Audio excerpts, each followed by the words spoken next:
خلنا نسال هذا الولد، احنا جينا من العراق كل شيء ما نندل. يا ولد تعال عمي. ها حبيبي تفضل.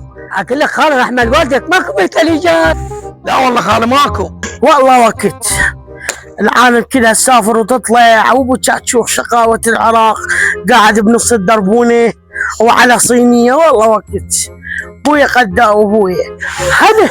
شوف ذول الاجانب اللي جو اهو هم ابو شعشوع. هسه احنا سافرنا خارج العراق ولحقنا، بس كون ما عرفنا خلنا نسوي روح انجليزي. هلا ولك وينك هلا ابو انجليزي؟ واتساب مان انت مو قريقر. وهاني المرحوم شكو بالجنطه الطوني. يا معود هانا خلنا نطيل بالجنطه. اي تدلل، جايب لك مسابقه جديده تجيب 6 تنانين. اذا تحب تشارك قل لي على مود اشرح لك. شنو شروط المسابقه وشنو الهدايا؟ مسابقه كل سنه تجيب 3 شباصه مال تنانين، تجيب سيره تخليه هيك والثالث بيدك. الشغله هيك طاحن. كل يوم جمعه نعطيك كرتونه مال هدايا من شيبس التنانين. كل يوم جمعه شارك وحصل واربح.